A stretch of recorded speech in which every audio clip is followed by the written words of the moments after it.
Dans cette capsule vidéo, nous allons découvrir les systèmes de gestion de bases de données, souvent résumés en SGBD. Et nous allons donc tenter de voir pourquoi ceux-ci sont absolument essentiels pour une bonne gestion des bases de données. Allez, en route pour la découverte. Commençons par comprendre ce qu'est un système de gestion de base de données. Dans une base de données, l'information est stockée dans des fichiers, mais à la différence des fichiers au format CSV, il n'est pas possible de travailler sur ces données avec un simple éditeur de texte ou un simple tableur.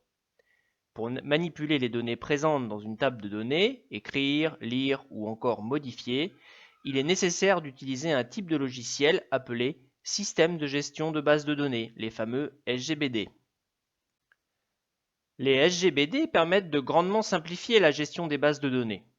Ils permettent tout d'abord de gérer la lecture, l'écriture ou la modification des informations contenues dans une base de données. Ils permettent ensuite de gérer les autorisations d'accès à une base de données. Il est en effet souvent nécessaire de contrôler les accès, par exemple en permettant à l'utilisateur A de lire et écrire dans la base, alors que l'utilisateur B aura uniquement la possibilité de lire les informations contenues dans cette même base de données. Les fichiers des bases de données sont stockés dans des disques durs de serveurs et malheureusement, ces serveurs peuvent subir des pannes. Il est souvent nécessaire que l'accès aux informations contenues dans une base de données soit maintenu, même en cas de panne matérielle. Les bases de données sont donc dupliquées sur plusieurs serveurs afin qu'en cas de panne de l'un d'entre eux, un autre puisse prendre le relais.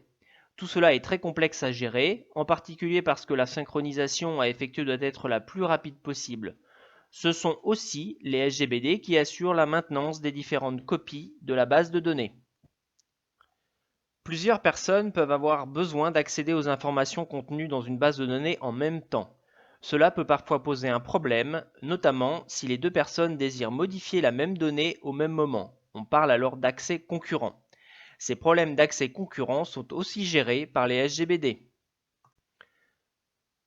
Comme nous venons de le voir, les SGBD jouent un rôle fondamental. L'utilisation de ces systèmes explique en partie la supériorité de l'utilisation des bases de données sur des solutions plus simples à mettre en œuvre, mais aussi beaucoup plus limitées comme les fichiers au format CSV. Comme il existe différents types de bases de données, il existe différents types de systèmes de gestion de bases de données. Techniquement, une base de données n'est que votre ensemble de données. Le système de gestion de base de données est le logiciel que vous utilisez pour structurer et gérer ces données. Le simple terme de base de données est couramment utilisé pour désigner un SGBD. Cet abus de langage est assez répandu et permet d'éviter les phrases à rallonge. Et nous reprendrons ce raccourci dès que nous aurons fini d'étudier les bases des systèmes de gestion et que nous serons passés à l'étude du langage SQL. Il existe une multitude de SGBD. Parmi les plus connus, on peut citer Oracle, PostgreSQL, MySQL, MariaDB, Cassandra, SQL Server, Redis, SQLite, Firebird, MongoDB. Mais il en existe des dizaines d'autres. Dans cette liste, on trouvera des solutions gratuites, des payantes, des libres ou bien encore des propriétaires. Les SGBD libres comme PostgreSQL, MySQL ou MariaDB. Les gratuites mais avec un code fermé, une licence propriétaire comme SQLite ou Redis. Les payantes et propriétaires comme Oracle Database, Microsoft SQL Server ou Sybase. Bien entendu, tous ces SGBD ont leurs caractéristiques, leurs avantages et leurs inconvénients. Nous n'allons pas rentrer dans les détails ici, mais vous avez par exemple Oracle Database, certes payant mais taillé pour les grandes entreprises, il peut gérer efficacement d'énormes bases de données. PostgreSQL, gratuit, libre, de qualité professionnelle, il permet de gérer des bases de données même assez importantes. Même Apple utilise PostgreSQL pour certaines de ses applications. Chaque type de SGBD présente des caractéristiques différentes et chacun est adapté à des contextes particuliers. Comme vous le voyez sur cette liste, il existe également différents types de bases. Les SGBD relationnels, les données sont représentées dans différents tableaux pouvant être liés entre eux. Les SGBD NoSQL, Donc ils sont liés avec des clés-valeurs, orientées graphes, orientées documents. Ces données ne sont pas structurées en tableau, mais sur des structures différentes. Une clé-valeur, par exemple un dictionnaire comme en Python, qui à chaque mot-clé associe une définition, une valeur. Ou orienté graphe, associé à chaque élément des éléments liés, exemple les amis d'une personne ou les amis des amis. Les SGBD relationnels ou SGBDR sont de loin le type de système le plus couramment utilisé dans le monde lorsque l'on parle de bases de données. Ils sont basés sur un modèle relationnel tel que nous l'avons vu dans la précédente capsule vidéo. C'est pourquoi cette année, nous allons nous concentrer sur ce système. Pour interagir avec un SGBDR, on utilise un langage appelé SQL, Structured Query Language. Ce langage permet d'ajouter, modifier ou supprimer des données, mais aussi d'interroger la base de données selon certains critères et faire des recoupements d'informations en suivant les relations entre les tables. Nous aborderons tout cela dans la prochaine capsule vidéo. Les bases de données relationnelles ont été mises au point en 1970 par Edgar Frank Codd, informaticien britannique. Ces bases de données sont basées sur la théorie mathématique des ensembles, notion mathématique que nous développerons pas en détail. Tous les SGBDR utilisent le langage SQL. Bien que ce langage soit normalisé, presque tous les SGBD ont des syntaxes légèrement différentes du standard ou le complètent par des fonctionnalités propres. Mais rassurez-vous, tout cela reste à la marge et bien souvent cantonné à des aspects spécifiques. Tous les SGBDR courants ont d'ailleurs une documentation précise de leur syntaxe SQL à utiliser. Dans ce cours, nous utiliserons le SGBD SQLite car il est facile à mettre en place sans utiliser un véritable serveur et respecte une très grande partie des standards SQL.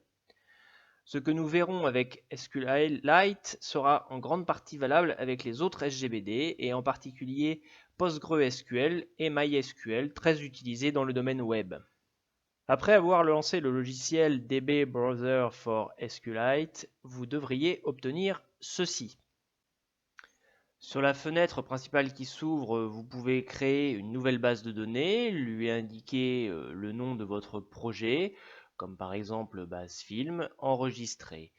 Tout de suite, le logiciel vous demande la création de la première table. Nous allons créer la table réalisateur et ensuite ajouter un champ à la table réalisateur. Le premier champ très logique à créer, c'est ID réalisateur. Vous avez la possibilité de choisir le type de ce champ parmi une liste de types, entier, texte ou autre. La deuxième colonne correspond à champ non nul, évidemment ça sera non nul, on coche. Il s'agit d'une clé primaire, donc on pourra cocher également la troisième colonne. L'incrémentation sera automatique et bien sûr une clé primaire est unique. Vous avez aussi d'autres options dont on reviendra ensuite pour les autres champs plus loin.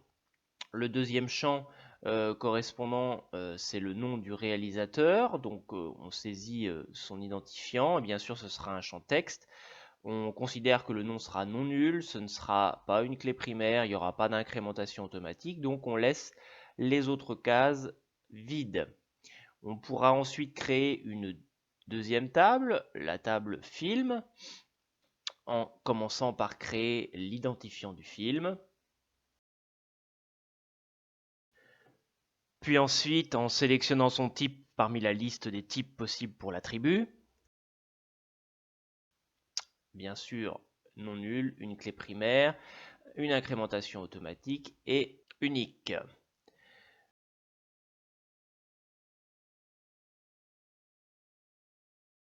Ensuite, nous créons le deuxième champ de la table film. On continue sur la même procédure. Ce sera le titre du film. Donc on indique le titre du film. Bien sûr, ce sera un champ de type texte. Il sera a priori non nul. En revanche, les autres cases resteront vides. On continue avec l'année du film de type très logiquement entier qui sera non nul et pour ce champ, on s'arrêtera là.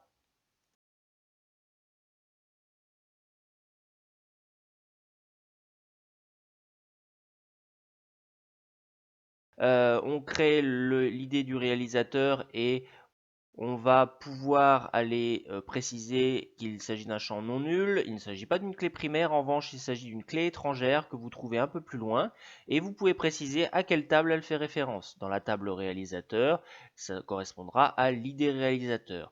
Ce qui fera une contrainte et une liaison avec cette table. Si vous saisissez un ID réalisateur dans la table film, celui-ci sera vérifié dans la table réalisateur. Vérifier qu'il existe. Vous pouvez voir ensuite vos tables telles que vous les avez créées.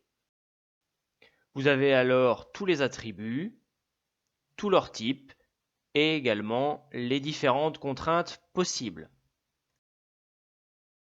Vous pouvez ensuite parcourir vos données pour regarder le contenu de vos tables une fois que vous l'avez alimenté. On peut également ajouter une donnée, vous avez la possibilité de faire un nouvel enregistrement en haut. À ce moment-là, il vous précise tous les champs, vous avez tous les champs du film. Par défaut, tout est nul. Vous saisissez par exemple le titre, Le Crime de l'Orient Express, son année, l'idée du réalisateur, donc là on a mis 12, la nationalité du film. On saisit donc la nationalité du film et le genre du film. Les champs non nuls, évidemment, doivent être non nuls. Vous enregistrez, à ce moment-là, vous voyez qu'une erreur apparaît pour notre enregistrement. Il nous précise que sur la clé étrangère correspondant à l'idée réalisateur, cette clé n'a pas été trouvée. Alors pourquoi n'a pas été trouvée? Parce que 12 n'existe pas dans la table. Si on prend 11, on va retourner ensuite dans la table réalisateur pour vérifier tout ceci. Dans la table réalisateur, vous voyez qu'il n'y avait que 11 réalisateurs référencés avec leur clé primaire. La clé primaire numéro 12 n'existant pas, on a eu une erreur. Notre base de données est maintenant créée et alimentée. Nous allons pouvoir travailler avec. Je vous invite pour aller plus loin à reprendre en premier lieu le site DB Browser, puis un article de Wikipédia pour bien comprendre les systèmes de gestion de bases de données relationnelles. Maintenant que nous connaissons les fondamentaux de nos systèmes de gestion de bases de données relationnelles, nous allons pouvoir passer à la pratique et à la mise en œuvre de nos connaissances dans les activités qui vont suivre, avant de découvrir dans la prochaine capsule vidéo le langage SQL. Bon courage!